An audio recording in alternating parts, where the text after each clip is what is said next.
말씀 먼저 읽도록 합니다. 창세기 48장 17절에서 22절 말씀입니다. 창세기 48장 17절에서 22절 말씀.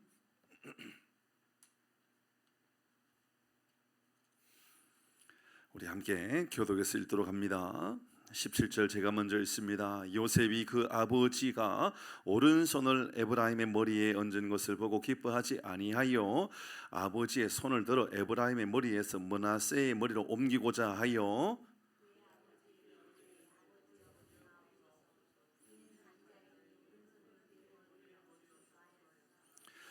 그의 아버지가 허락하지 아니하며 이르되 나도 안다. 내 아들아 나도 안다. 그도 한 족속이 되며 그도 크게 되려니와 그의 아우가 그보다 큰 자가 되고 그의 자손이 여러 민족을 이루리라 하고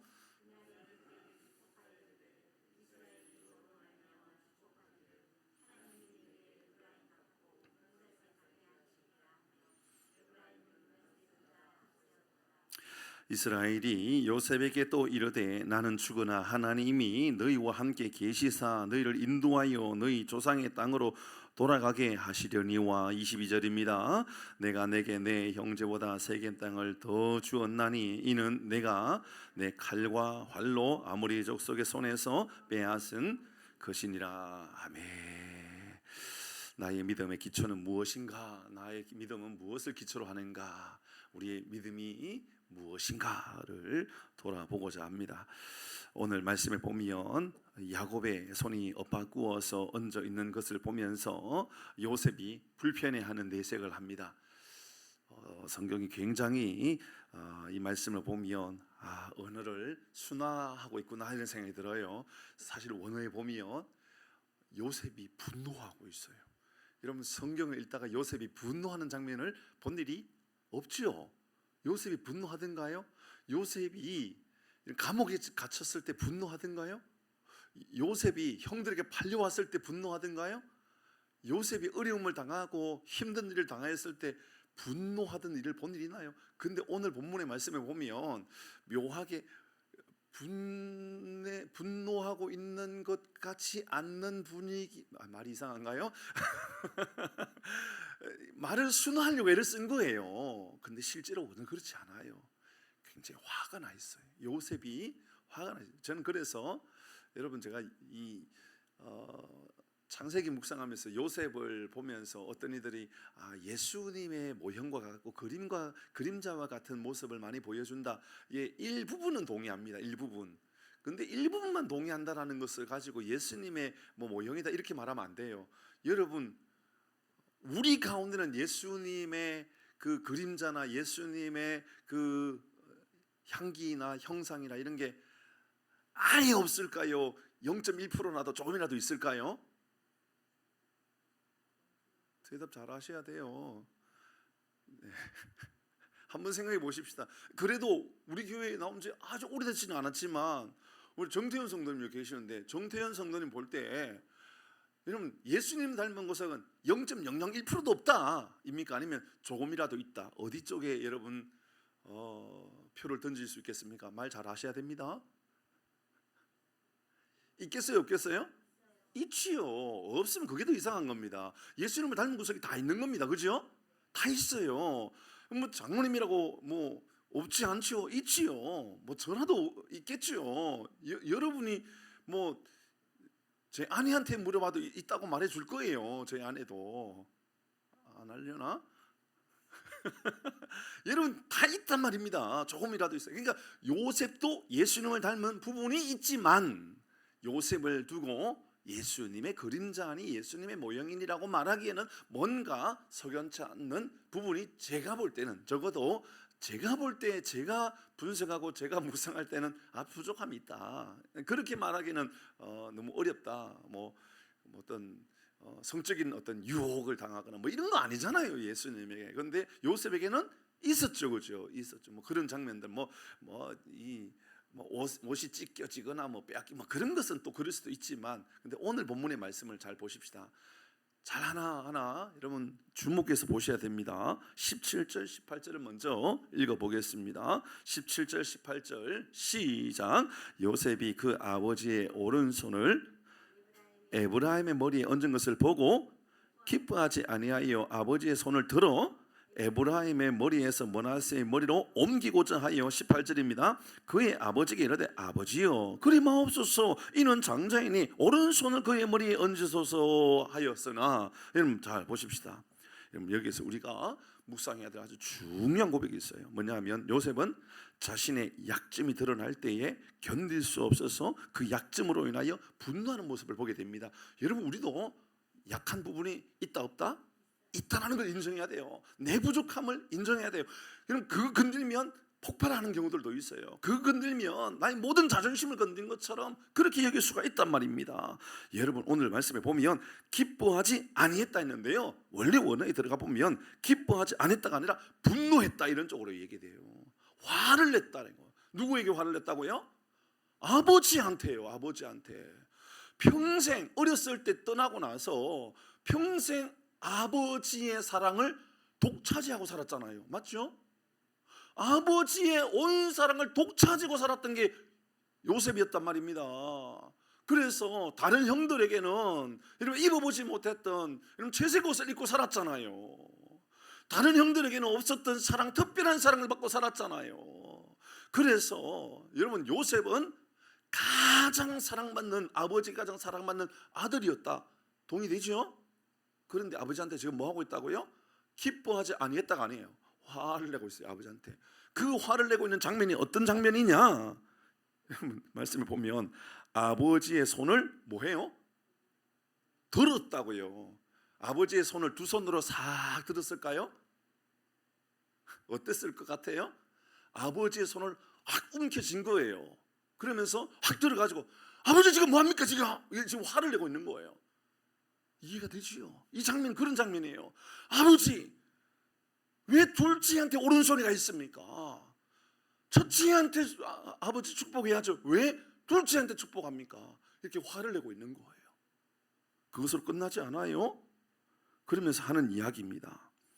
17절의 말씀에 보니까 18절에 넘어서 그의 아버지께 이르되 아버지여 뭐라고 말해요? 그리 마옵소서. 그리 마옵소서. 이것도 굉장히 말을 좀 순화시킨 것 같아요. 이 말이요, 힘으로 제압하여서 자기 생각대로 하려는 요셉이 그리 마옵소서, 그리 마옵소서. 우리말로 표현해 볼까요? 아버지 지금 뭐 하십니까? 아버지 지금 정신이 있어요? 눈이 어두운 것으로 제가 봤더니 눈만 어두운 것이 아니라 아버지는 지금 판단력도 없네요. 지금 아버지 지금 그 말하고 있는 거예요. 그 말하고 있어요. 누가요? 기억하셔야 돼요. 여러분 누구라고요? 예수님 닮았어요? 제가 볼 때는 예수님 좀 안 닮았어요. 이 장면을 보니까 아무리 봐도 어떻게 예수님이 이러지 않으실 것 같거든요. 왜 이럴까요? 이게 요셉의 약점이었기 때문에 그래요. 요셉이 약한 부분이었기 때문에 그런 거예요. 어렸을 때부터 가정에서 잘 돌아보십시다. 자기에게 형들이 많이 있었어요. 그죠? 어렸을 때 형들이 많이 있었잖아요. 형들이 있었는데 사랑은 본인이 다 독차지하고 살았단 말이에요. 그 본인이 사랑을 다 독차지하고 살아가다 보니까 어떤 일이 일어났어요? 형들이 나를 미워해가지고 결국은 구렁텅이다가 던져버리고, 그렇죠? 이로 인하여서 죽을까봐 또 다른 나라에 팔아버리고, 여러분 이런 어려움을 당했던 기억이 요셉에게 있는 거예요. 요셉에게만 있어요? 아버지는 어때요? 아버지 야곱도 형이 받아야 될 영광과 형이 받아야 될 모든 권세를 자기가 독차지하고자 했단 말이에요. 그러니까 아버지를 속여가지고 자기가 장자인 것처럼 해가지고 자기가 아버지에게 형이 누려야 될 장자권을 자기가 다 빼앗아 버렸단 말입니다.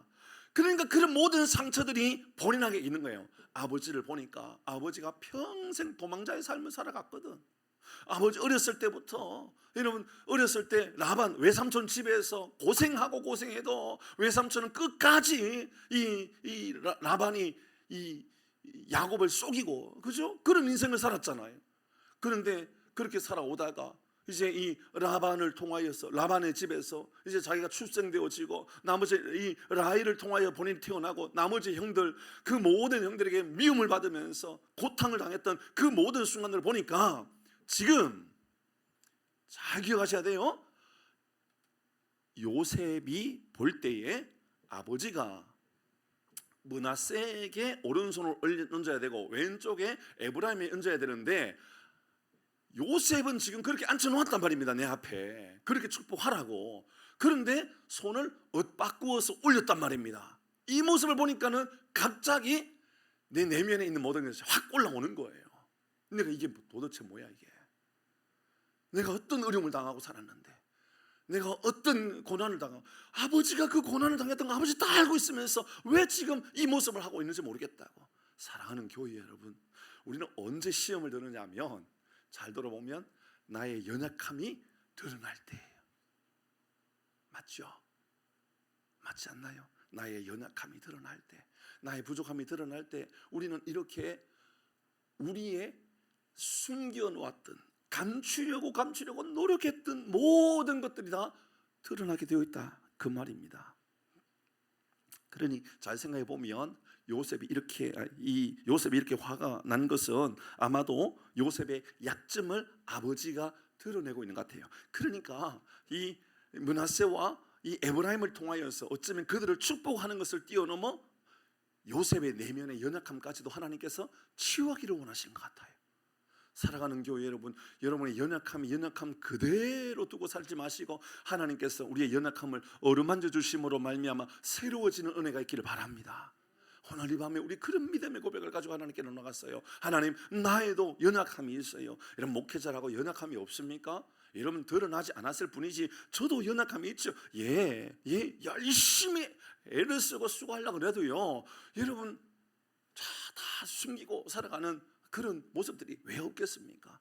남편에게, 아내에게 그런 거 없겠어요? 그래도 아내에게 안 들키고 싶고 자녀에게 안 들키고 싶어서 그런 경우들이 있을지 몰라도요, 우리도 다 연약함이 있을 겁니다. 아마 장로님도 연약함이 있을 것이고 우리 집사람들도 다 연약함이 있을 것입니다. 그런데 연약함 그냥 그대로 두는 것이 아니라 그 연약함 가운데 하나님께서 우리를 회복하셨어, 은혜를 더하여 주셔서 우리를 더 강하고 더 선하고 더 은혜롭게 우리를 고쳐주시는 은혜가 있기를 주의 이름으로 축복합니다. 아멘. 이런 인생을 돌아보면서 요셉을 볼 때 어쩌면 요셉의 판단은 정확한 판단이었던 거예요. 맞죠? 자, 다시 정리합니다. 한번 생각해 보십시오. 요셉이 아버지 앞에 이스라엘, 야곱이라고 하는 이스라엘 앞에 오른쪽에는 므낫세를 두고, 그죠? 왼쪽에는 에브라임을 뒀어요.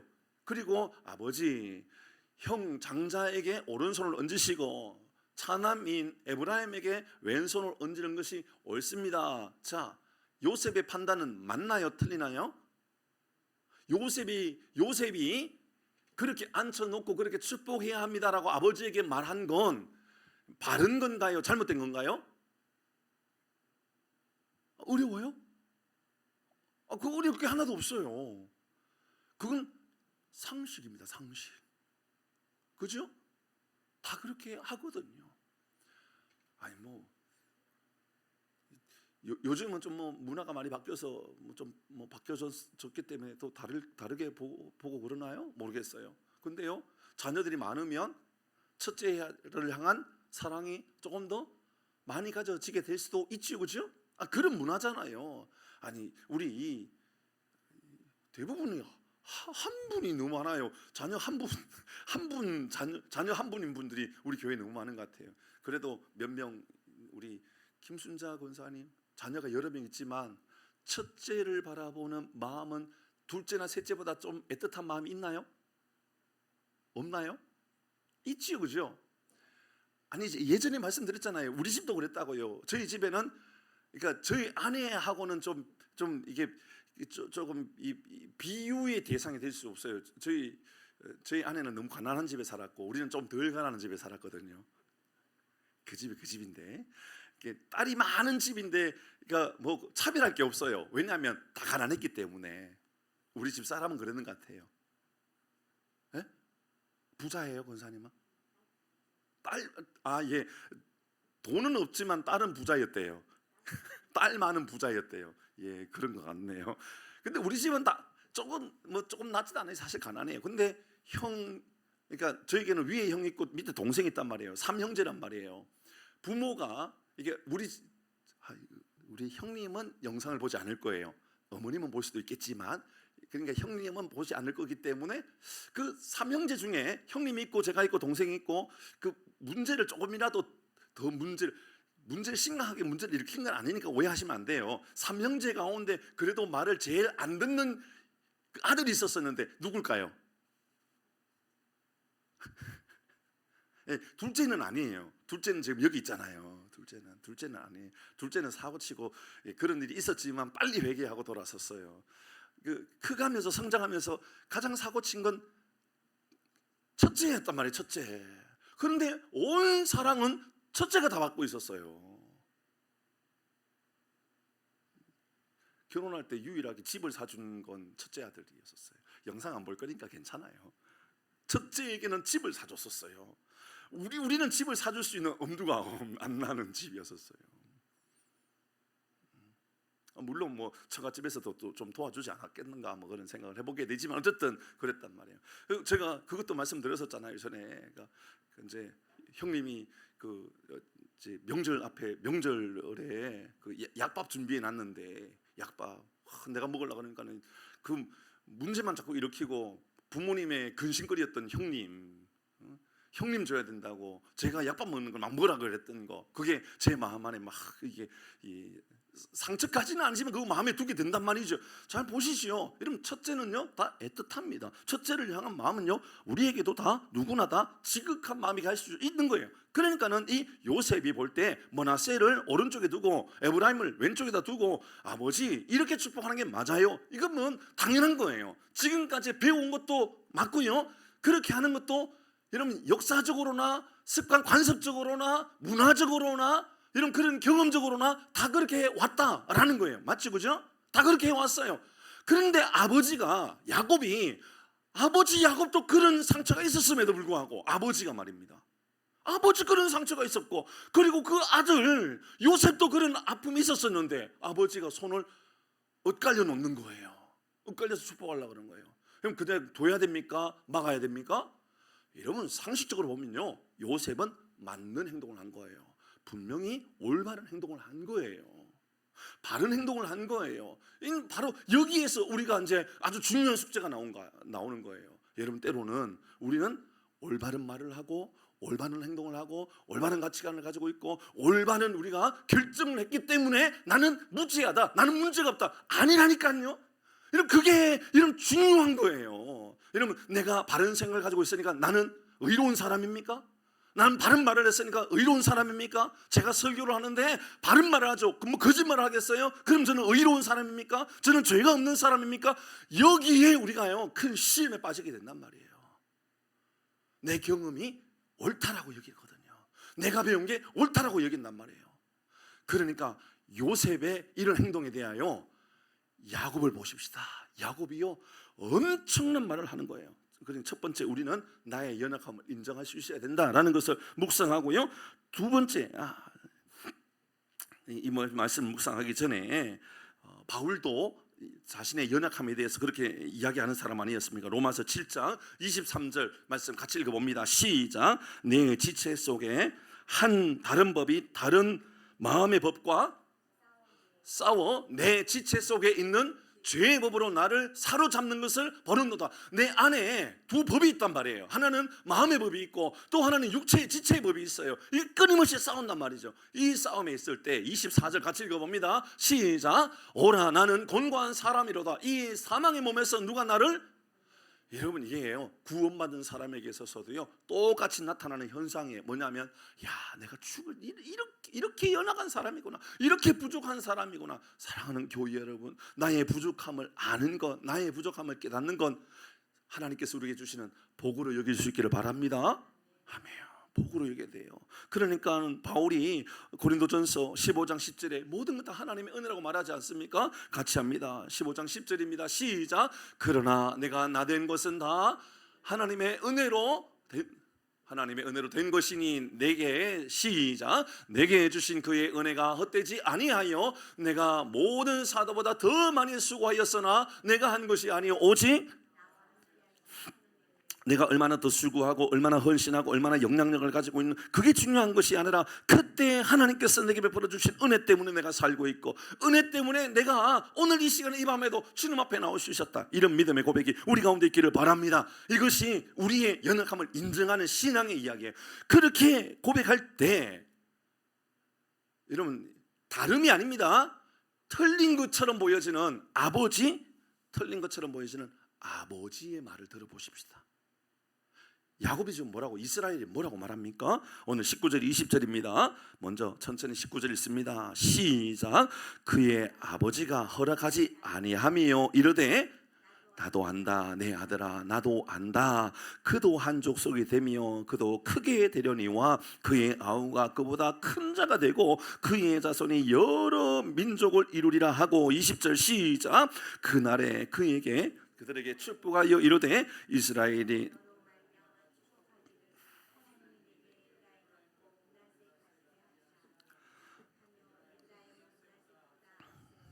저는요 여기에서 우리가 두 번째 묵상해야 될 아주 중요한 것을 보게 됩니다. 내 생각이나 경험을 의지하지 말고 이해할 수 없는 상황에서도 하나님의 인도하심을 따르는 게 믿음이에요. 믿음의 기초는요 말씀이고 믿음의 기초는 하나님 당신의 인도함이 되어야 한다는 것을 기억하기를 바랍니다. 질서의 기준은요 철저하게 경험이 아니에요. 내 생각 안 맞으면 서운하고 그럴 필요가 없단 말입니다. 내 생각이 옳다는 것이 아니에요. 여러분 바로 야곱이 지금 잘못된 모습을 보여주잖아요. 아버지가 보여주잖아요. 그러면서 잘못된 것을 인정해요 안 해요? 아버지 야곱이 오른손에 얹어야 될 거 왼손에 얹은 것에 대하여 인정하고 있어요? 인정 안 하고 있어요? 인정하고 있잖아요. 이렇게 인정하죠. 그의 아버지가 허락하지 아니하며 그러니까 이 아들이 요셉이 팔을 들어가지고 막 끄집어내가지고 아버지 그러면 안 됩니다 해가지고 오른손을 이 오른쪽에 있는 므낫세에게 축복하려고 막 끄집어낼 때 아버지가 하는 말 야야 나도 안다 나도 안다 야야 나도 안다 이렇게 말하고 있어요. 화가 난 것 같아요? 화가 안 난 것 같아요? 화가 별로 안 난 것 같지요. 예, 아주 중요한 고백 같아요. 그의 아버지가 허락하지 아니하며 이르되 나도 안다 내 아들아 나도 안다 라고 이야기하고 있습니다. 우리는 평소처럼 그렇게 열심히 믿음으로 살려고 애를 쓰지요. 요셉이 지금 결정적인 순간 서운해하고 화를 내는 그런 낙심된 모습을 보여주는 반면에 야곱은 철저하게 이렇게 말하고 있어요. 20절 말씀 띄웠잖아요. 20절 중간 부분에 잘 보시면 이렇게 말해요. 너로 이스라엘이 너로 말미암아 축복하기를 그 다음입니다. 시작 됐습니다. 누가요? 하나님이 지금 야곱이 오른손을 들어 왼쪽 둘째 아들을 축복하고 있는 이 주관을 누가 하고 있다라는 거예요? 하나님이 하고 있다라는 것을 야곱이 말해주고 있는 거예요. 여러분 우리의 결정이나 우리의 생각이나 우리의 가치관이 내가 볼 때는 옳아요. 그리고 다름이랑 좀 틀린 것처럼 보여져요. 다름이 아니라 좀 틀린 것처럼 보여져요. 그럼에도 불구하고 우리 조금 더 기다려 보아야 될 필요가 있지 않을까요? 왜요? 오늘 본문의 말씀에 분명히 나도 안다 아들아 나도 안다 가만히 있어라. 하나님께서 첫째 아들에게 더 큰 역사를 이루어갈 것 같다. 하나님께서 그런 마음을 나에게 주고 있다. 하나님께서 에브라임에게 더 큰 복을 주기를 원하는 것 같다. 그러니 하나님께서 주시는 복 앞에 우리가 복종하고 순종하는 게 중요하다라는 것을 우리에게 알려주고 있는 것이지요. 사단은요 우리를 간혹 한 번씩 넘어지게 하는 경우들이 있어요. 그게 언제일까요?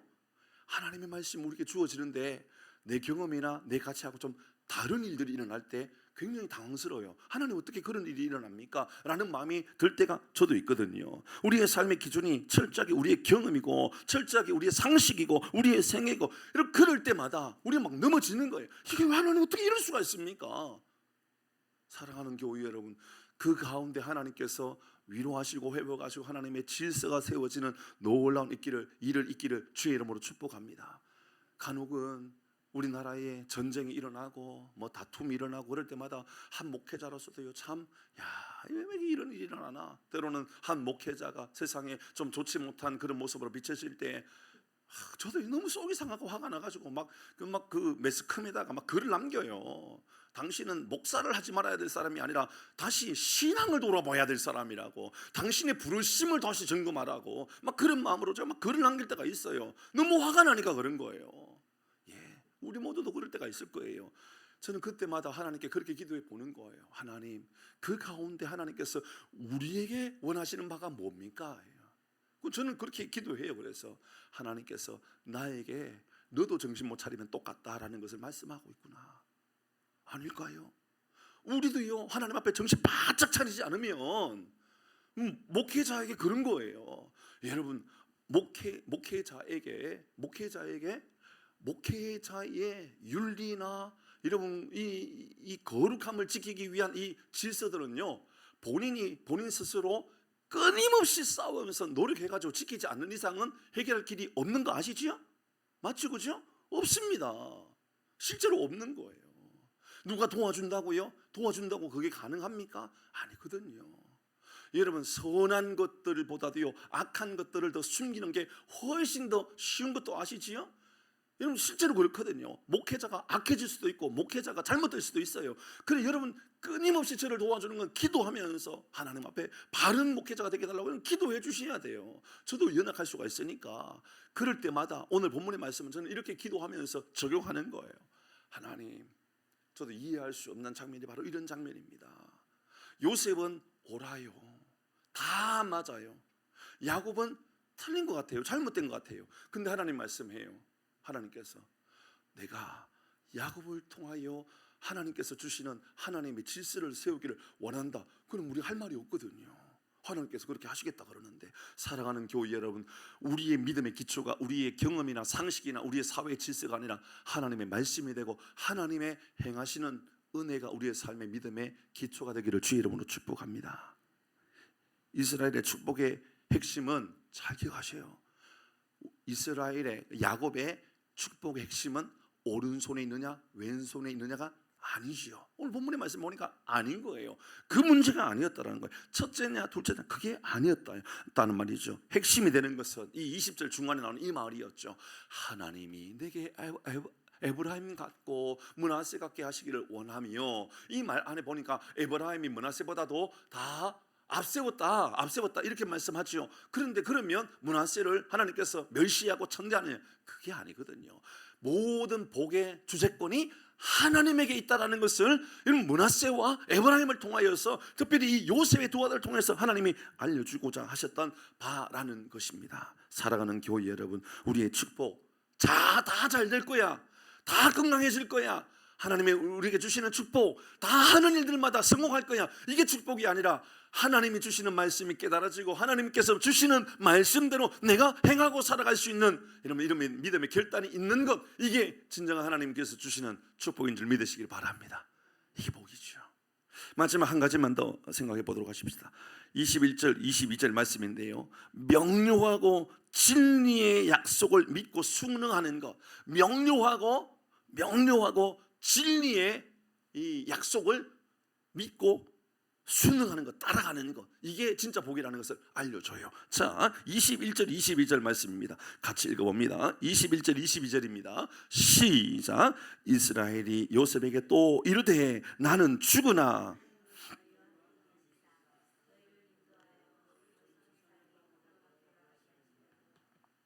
22절입니다. 시작.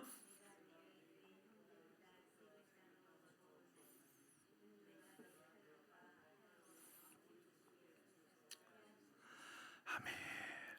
여러분, 혹시 이해가 좀 잘 되세요? 이 말씀이 왜 갑자기 튀어나왔고 이 말씀을 왜 하고 있는 건가, 이런 생각을 하게끔 하지 않습니까?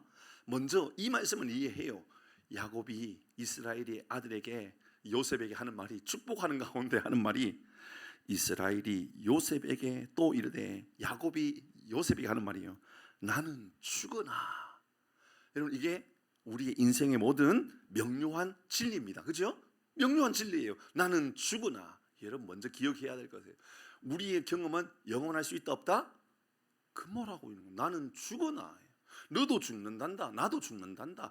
그러니까 여러분 우리의 생각이나 우리의 가치관이나 우리의 경험을 가지고요 지나치게 이게 정답이야 그러지 마세요. 우리도요 저도요 다 죽어요.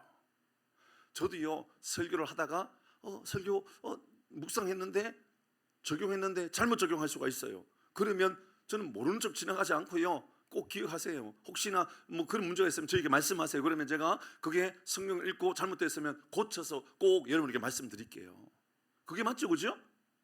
그게 맞는 거예요. 저 그렇게 할 마음이 있어요, 충분히. 왜냐하면 저도 죽을 사람이잖아요. 권사님은 죽어요, 안 죽어요? 언제 죽을 것 같아요? 모르죠. 저도 모르거든요. 우리는 다 죽을 사람이에요. 성경은 이렇게 말해요. 나도 죽어나. 그러니까 야곱은 죽을 때가 다 된 거예요. 그죠? 나도 죽어나. 그런데 그 다음에 하는 이야기입니다. 하나님이 너와 함께 계시사 나는 죽지만 영원히 죽지 않는 분이 있다. 누구라는 거예요? 하나님이다. 그 말을 하고 있는 거예요. 사랑하는 성도 여러분, 명료한 진리예요. 모든 인생은 다 죽는 거예요. 하나님은 영원히 죽지 않으시는 분입니다. 하나님이 영원히 살아계셔서 역사하시는 하나님이라는 것을 늘 믿음으로 고백하고 살아가기를 바랍니다. 근데요 그 약속은 또 뭡니까? 그러니까 우리가 명료한 진리는 내가 받아들이겠어요. 근데 그 다음 나오는 것 약속, 그 약속을 우리가 받아들이고 순응하고 살아가는 게 복이다면 그 약속이 도대체 뭘까? 그 약속을 보면 이렇게 말합니다. 너희를 인도하여 너희 조상의 땅으로 돌아가게 하시려니와. 갑자기 뭔 말입니까? 지금 여기 애굽으로 온 지가 얼마나 됐다고. 우리는 다시 돌아갈 거야. 나도 돌아갈 거고 너도 돌아갈 거야. 다시 우리는 가나안으로 다 돌아갈 거야. 이렇게 말하지만 바로 돌아갑니까? 10년 후에 돌아갑니까? 100년 후에 돌아갑니까? 200년 후에 돌아갑니까? 안 돌아가거든요. 400년이 지나서야 돌아간단 말입니다. 400년이 지나서. 근데 야곱이 그 이야기를 지금 하고 있다는 거예요. 꼭 지금 당장 할 것처럼 이야기하고 있다고요. 언제 이루어질지 모를 일이라고요. 하나님의 약속이 400년 후에 이루어질 약속이 있지만 야곱은 지금 400년 후에 이루어질 것인지 지금 당장 이루어질지 몰라요. 그러나 분명하게 믿고 있기 때문에 이렇게 말하는 거예요. 나는 죽어나. 언제 죽어요? 지금요. 얼마 안 있어서 죽어요. 그러나 하나님께서 살아계셔서 역사하시는데 우리를 여기 애굽에 영원히 두지 아니하고 가나안으로 우리를 인도한단다라는 것을 알려주고 있어요. 뭐죠? 사랑하는 교회 여러분, 하나님의 약속은 영원하고 하나님의 약속은 분명하다는 것을 늘 기억하고 살아가기를 바랍니다. 저는 우리의 믿음이 이런 믿음이었으면 좋겠어요. 그래, 하나님이 들어주시기도 하고 안 들어주시기도 하는 거지 뭐 그게 아니라 먼 400년 후에 들어주실지 뭐 40년 후에 들어주실지 몰라도, 아니 내 때 이루어주시지 않을지라도 다음 세대에 하나님께서 이루어주신다 할지라도 하나님께서 위대한 역사를 이루어주신다 그러면 기억하세요. 지금 이루어주시는 것처럼 말하고 살아가기를 바랍니다. 이해되셨어요? 아유, 하나님 뭐 1년 동안 기도했는데 응답 없는데 뭐 10년 동안 기도해도 하나님께서 응답 안 하시던데 뭐 그렇게 하지 마시라는 거예요. 여러분 그게 30년 후 40년 후가 아니라 400년 후에 이루어진다 할지라도 야곱은 그의 아들 요셉에게 이렇게 알려주고 있어요. 나는 지금 죽는단다. 그러나 하나님의 약속은 지금 당장 이곳에서 이루어지는 것처럼 말하고 있다. 그 말을 하고 있는 것이지요. 그러면서 22절에 구체적으로 이제 설명합니다. 우리가 회복할 가나안에 들어가는 모습에 대해서 바로 에브라임과 므낫세를 통하여서 바로 너의 아들을 통해서, 그러니까 어떻게 민족이 이제 그 땅에 가서 땅을 분배받게 되는가에 대한 이야기를 여기서 하고 있어요. 저는 깜짝 놀랐어요. 이 말씀이 도대체 왜 갑자기 나왔을까라는 생각까지 들었다니까요. 22절 같이 읽어봅니다. 시작. 내가 내게 내 형제보다 세겜 땅을. 자, 잠깐만요. 이게 말이 무슨 말이죠? 이 말이요 무슨 말이냐면 야곱에게, 이스라엘에게는 여러분 12아들이 있는 거예요. 그죠? 12아들이 있는 거예요. 한 집합씩 다 땅을 분배해 주었단 말입니다. 그죠? 근데 요셉 당신에게 땅을 준 것이 아니라 요셉 두 아들, 손자들을 내 아들로 받아들이는 거예요, 야곱이. 그러면서 두 손자를 두 아들처럼 복을 주고 있다 그 말인 거예요. 그러니까 여기에서 내가 내게 내 형제보다 다른 요셉의 다른 모든 형제들은 한 지파씩 땅을 분배받았는데 너는 말이야 너의 아들이 두 아들이 땅을 분배받아 두 배로 땅을 분배받게 될 거야. 자, 다시 한번 돌아볼까요? 야곱이 이스라엘이 오른손으로 왼쪽에 축복했으니까 그는 더 축복을 많이 받고, 왼손으로 오른쪽을 축복했으니까 그는 좀 저주에 가깝고, 그는 좀 완전히 안 되고 어렵고 힘들어지고, 그런 이야기가 우리가 받아들여질 수 있는 내용입니까? 아니지요. 오늘 본문의 말씀을 보니까 하나님께서 복을 주시는 통로는 하나님 당신의 주도권 아래에 있는 것이 진짜 복이지, 어디 손에 있고 어떤 모습으로 우리가 비춰지느냐가 진짜 복이 아니라는 것을 가르쳐 주는 것과, 진짜 복은 하나님이 약속한 것은 반드시 이루어진다라고 하는 것을 우리에게 보여주는 겁니다. 사랑하는 교회 여러분, 오늘 기도할 때 여러분 이렇게 기도하셔야 돼요. 언젠가는 응답해 주실 거야가 아니라 지금 바로 응답해 주실 거야, 이런 믿음의 고백을 가지고 기도하기를 바랍니다. 22절 그런 말씀이에요. 내가 내 형제보다 세겜 땅을 더 주었나니. 더 주었대요. 지금 언제 후의 이야기예요? 400년 후의 이야기예요. 그런데 야곱이 죽고 나서, 그것도 그냥 죽고 나서가 아니라 400년이 지나고 나야만 이 말이 통용되는 말을 구체적으로 말하고 있단 말이에요. 구체적으로. 달리 말하면 언젠가는 응답하실 하나님이 아니라 지금 응답하실 하나님으로 믿고 살아가는 것.